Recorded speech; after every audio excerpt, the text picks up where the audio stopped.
What happens when a CEO takes the same early morning bus his employees drive and no one knows who he really is? Nolan sat at the back of the crowded city bus, wearing steel-toed boots, a faded hoodie, and a pair of thick glasses.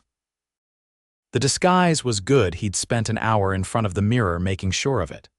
No one would recognize him as the 42-year-old CEO of the family-owned transportation company that ran 13 city routes across town.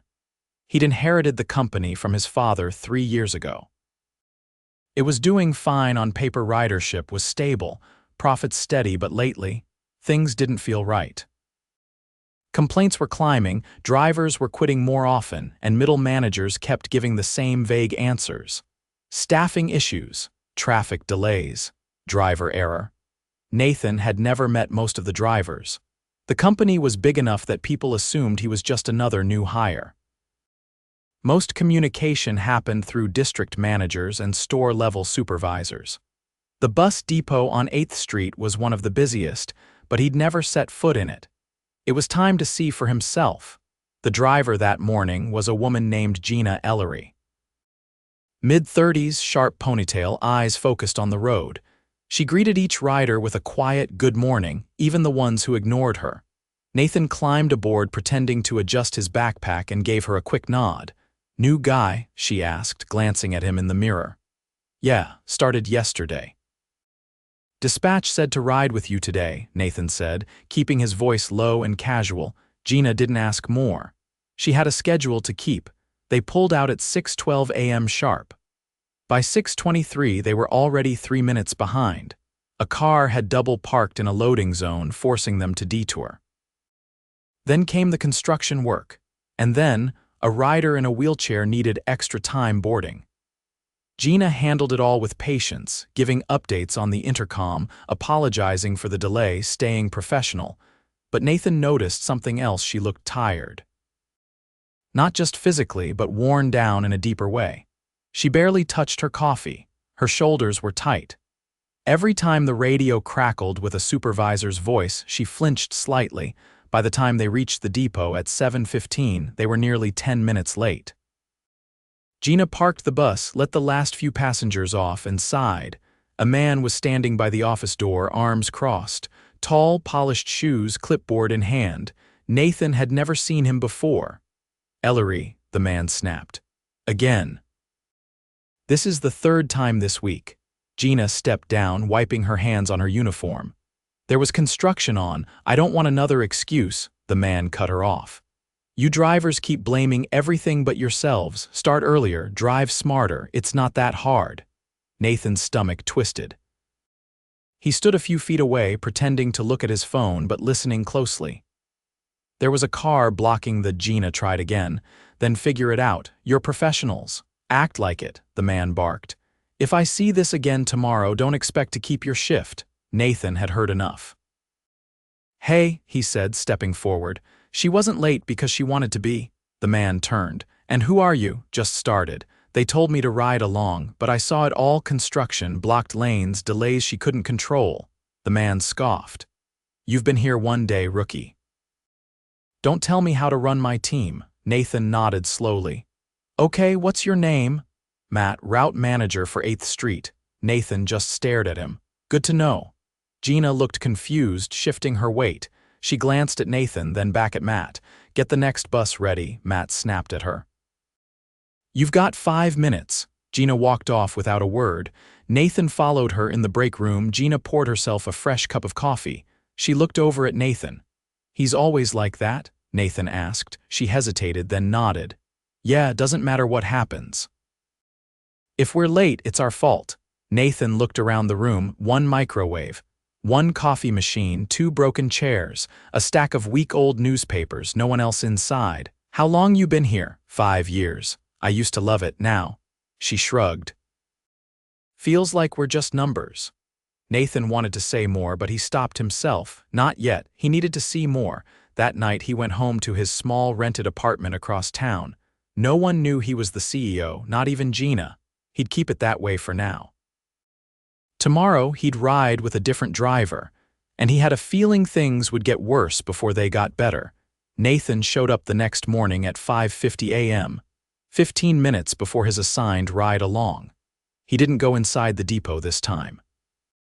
He stood near the outdoor employee lot, hands in his pockets, watching the bustle of early morning prep. Buses warming up, drivers checking mirrors, someone yelling about a missing clipboard. No one paid him much attention. A tall, broad man in his 50s emerged from one of the maintenance bays.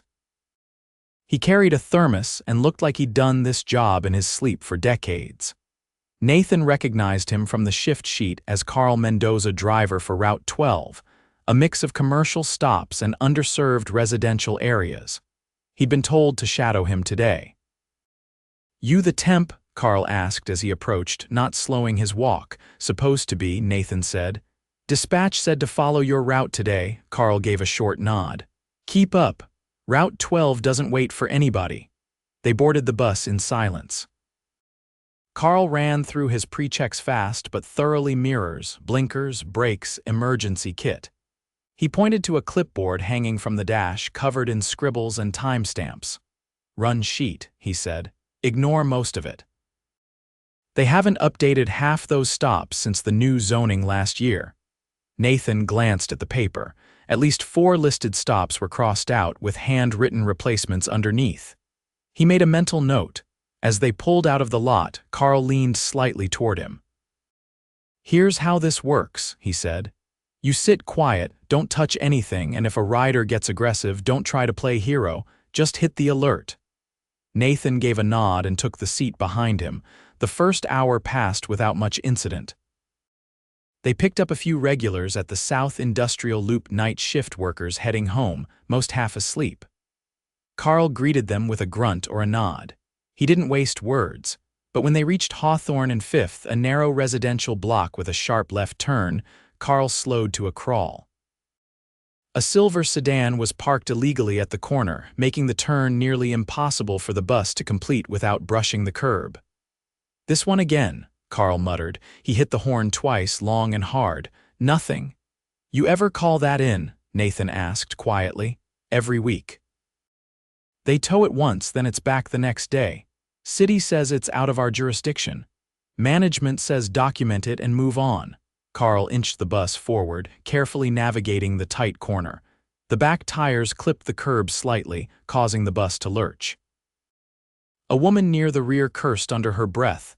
At the next stop, a man in a worn denim jacket stepped aboard, holding a paper with a printed barcode.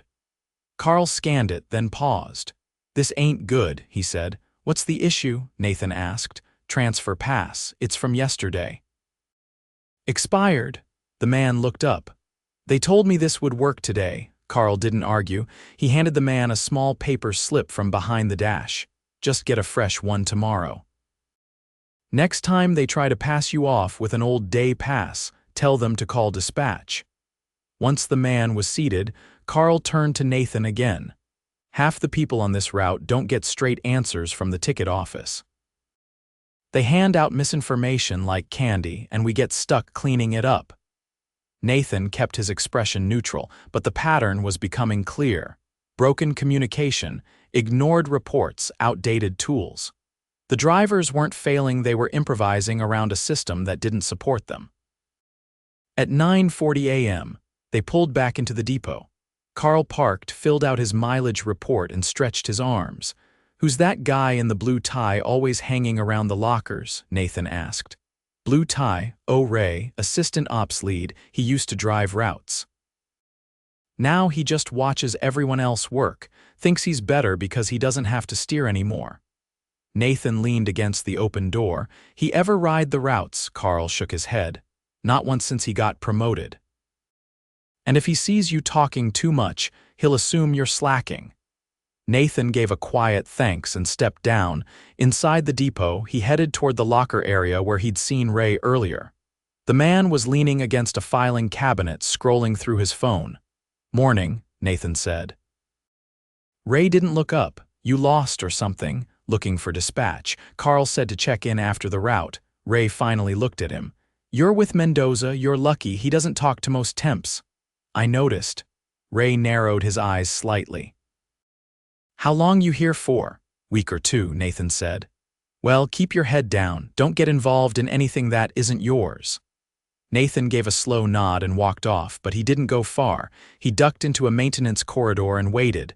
Moments later, Ray walked past, still on his phone.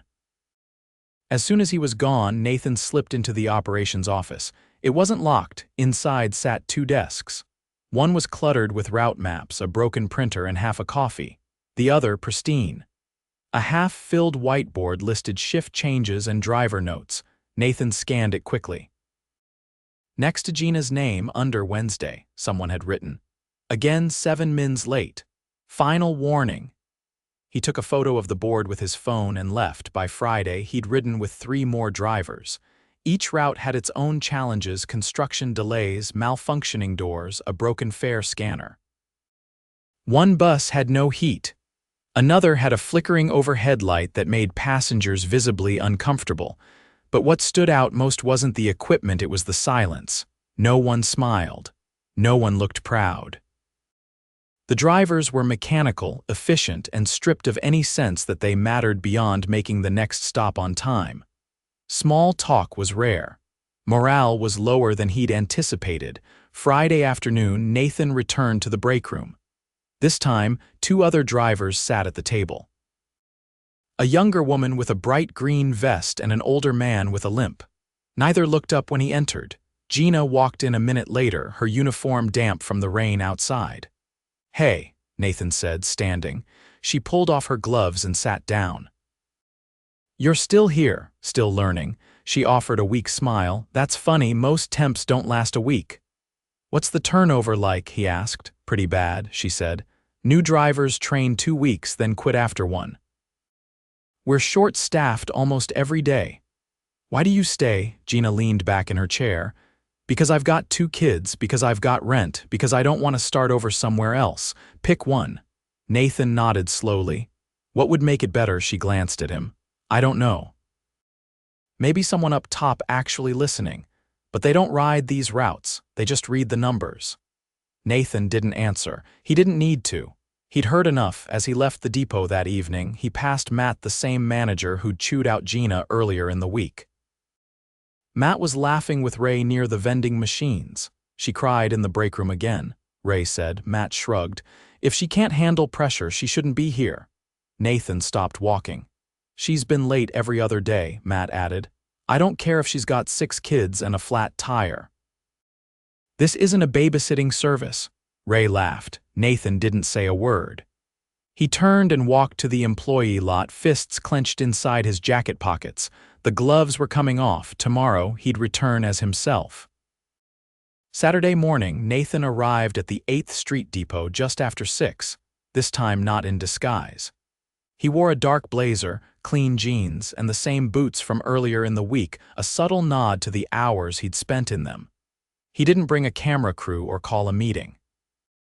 He walked in through the front, past the wall of faded safety posters and the bulletin board no one seemed to read, and headed straight for the operations office. Inside, Ray looked up from his desk and froze. Matt stood near the back, arms crossed, halfway through a cup of coffee. Nathan didn't raise his voice. "I need both of you in the conference room. Now." Matt blinked. "And you are?" Nathan held his eyes. Nolan, Ray's brow furrowed, then he paled. Matt gave a forced laugh. "Wait, you're the owner's kid." Nathan didn't answer. He walked past them, opened the door to the side room with the dusty whiteboard and coffee-stained table, and waited. When they entered, he pointed to the chairs. "Sit." Neither spoke. Nathan shut the door behind them. "I've been here all week," he said. "Riding routes, sitting in break rooms." "Listening?" Matt leaned back in his chair, arms folded. "So you've got questions?" "I've got facts," Nathan said. "I watched a driver get threatened with termination for being 7 minutes late after a construction delay. I saw a manager ignore repeated reports of a blocked intersection. I heard 2 supervisors joke about a driver crying in the break room." Ray shifted in his seat. "That was taken out of context." Nathan's tone didn't change. "No, it wasn't." Matt straightened. "Look, we're under pressure. Schedules are tight. If we let everyone slide, the whole operation falls apart." Nathan stepped closer. This isn't about letting people slide. It's about creating a system that isn't rigged against them. You've ignored maintenance requests. You've failed to escalate city issues. You've written warnings instead of investigating problems. Ray spoke up. We've got too many routes and not enough staff. We're doing the best we can. Nathan nodded once. Then you should have asked for help. Instead, you buried complaints and blamed the drivers. Matt's face darkened. I've been doing this job for years.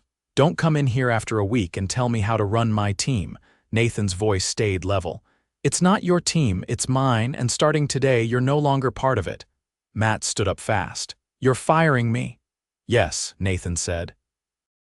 Effective immediately. Ray sat frozen. Nathan turned to him. You're on probation. You'll report directly to me for the next 30 days. Any more behavior like what I witnessed and you're out too. Understood? Ray nodded slowly, jaw tight.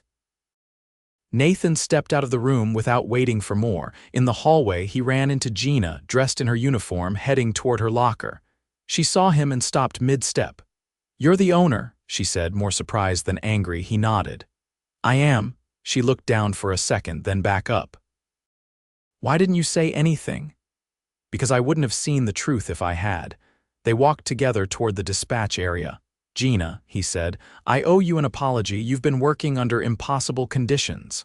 She looked away, embarrassed. I just do my job, I know. And that's exactly why I need your help, she frowned. With what? Fixing this place. Inside the dispatch room, Nathan called for an all-hands meeting. No announcements, no formal notices, just word of mouth. Within 20 minutes, the conference room was packed with drivers, route planners, and mechanics, some still in their jackets, others sipping coffee. Nathan stood at the front. Most of you don't know me. I'm Nathan Nolan. I've been the CEO for 3 years. A few heads turned. Someone in the back whispered, that was the temp. Nathan continued. This week I rode your buses, walked your routes, and sat in your break rooms. I've seen what you deal with, and I'm not proud of what I found. The room was quiet. We've got broken scanners, old schedules, and blocked turns that no one's fixing. You've been blamed for problems you didn't create. That ends now. He paused. Matt is no longer with the company. Ray is under review, but this isn't just about removing people. It's about rebuilding the structure that failed you. A hand went up near the middle. It was Carl, the veteran driver. What's going to change? He asked. First, Nathan said, we're assigning a dedicated maintenance triage team to this depot. Any urgent issues, breaks, doors, heating get logged, tracked, and repaired within 24 hours. No more waiting weeks. Another hand, the younger woman in the green vest. What about the blocked turns, like Hawthorne and Fifth? I've already called the city's transportation department. We'll send photos and logs of every traffic obstruction. If they don't act, we'll escalate to the mayor's office. She nodded slowly, surprised. Nathan looked around. Second, I'm creating a driver advisory board, 3 people from this depot chosen by you. You'll meet with me monthly to flag issues, propose changes, and hold me accountable.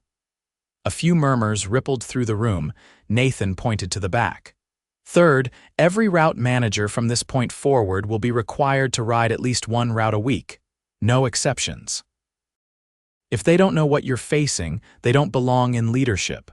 An older mechanic raised his hand. What about staffing? We're short almost every shift. Nathan nodded. We're launching a recruitment drive next week, plus referral bonuses for any employee who brings in a qualified driver. More hires mean fewer double shifts and fewer exhausted teams.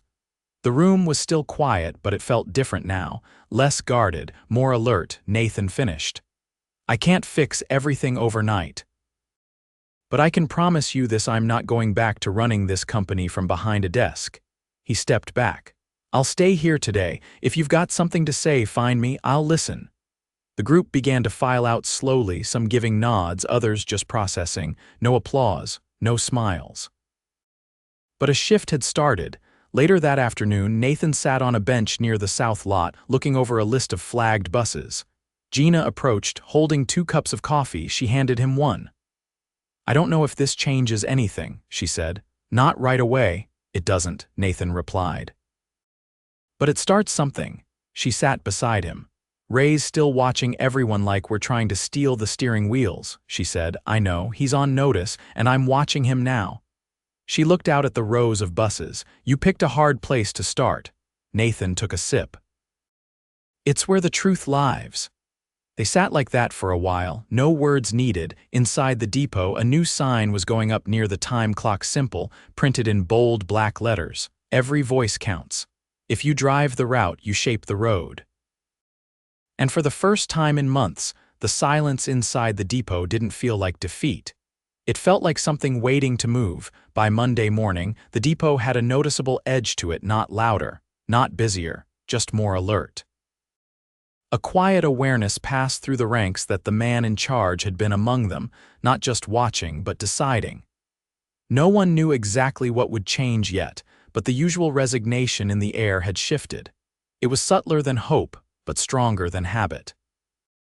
Nathan returned early, this time with a new operations advisor from headquarters, a logistics specialist named Trina who had transferred in from their uptown branch. She had a blunt tone, wore high tops with slacks, and didn't bother pretending she was there to observe. She was there to fix. Depots got no functional escalation process, she said to Nathan as they walked through the workshop. Drivers report problems to managers. Managers either ignore it or log it in a binder nobody reads. Half these buses are limping through routes. They've adapted, Nathan said. They shouldn't have to, Trina replied. The first change was structural. A dry erase board with a shift schedule was replaced with a digital screen showing real-time route updates, maintenance flags, and driver notes. Drivers could now submit issues directly to the system using their ID badges. Trina installed a rolling monitor station in the depot break room so everyone could see what was being prioritized. Nothing would disappear into silence anymore. But it wasn't just tools that needed fixing. Late Tuesday afternoon, a driver named Marcus stepped into Nathan's office. Tall, lean, eyes tired but sharp. Nathan had seen him briefly the week before, but they hadn't spoken. Marcus didn't sit. You got a second, Nathan nodded. What's on your mind? Marcus glanced back at the open door before stepping in and closing it behind him. There's something you should know. About the training coordinator, Vince. Nathan set his pen down. Go ahead. He's been pushing new hires out, not officially, but he makes it known who's welcome and who isn't. In what way? Marcus kept his voice low. The last 2 drivers he trained, both women, one black, one Filipino. He gave them the worst mock routes. Never showed them how to log electronic reports, told them to figure it out like everyone else. One of them quit during her second week. The other left crying after he told her she'd never last with that accent. Nathan didn't respond right away. He opened his laptop, typed something, and looked up. Have you reported this before? Marcus gave a dry laugh. To who? Vince does the evaluations and Ray. He doesn't follow up unless someone misses a shift. Nathan stood. Where is Vince now? Training bay. There's a new guy today. Nathan didn't wait. He walked the length of the depot floor, past 2 maintenance lifts, and stepped into the training bay. Vince was leaning against the front of a parked bus, arms folded, talking to a young man in uniform. The trainee stood stiffly, nodding too quickly. Vince, Nathan said. The man turned. Late 40s, close-cropped hair, clipboard under one arm. He raised an eyebrow. You don't usually walk through this side, Vince said. Nathan didn't answer. I need you in my office. Can it wait? I'm halfway through. No. Now. Vince followed without another word. Back in the office, Nathan closed the door and motioned to a chair. Don't sit, he said. You won't be staying long. Vince's face twitched. Excuse me? I've received credible reports of discriminatory behavior during training, selective neglect, verbal harassment, and targeted sabotage of new hires. That's ridiculous. Who said that? Nathan stepped closer. Doesn't matter. What matters is that your behavior created an unsafe environment for employees. That's grounds for immediate termination. Vince scoffed. You're going to take the word of some rookie hires over a decade of experience? I'm taking the word of people who were mistreated. And I've confirmed it with more than one account. You're done, Vince. Vince opened his mouth, then closed it. He turned and left without another word. Nathan stood alone in the office for a moment, letting the weight of it settle. Some decisions weren't difficult, they just took too long to be made. That night, he walked through the break room again. 2 of the chairs had been replaced. The bulletin board now displayed a rotating schedule of route adjustments and city work alerts. The old stacks of ignored paperwork were gone. "Hey," said a voice behind him. He turned to see Gina rubbing her shoulder with one hand.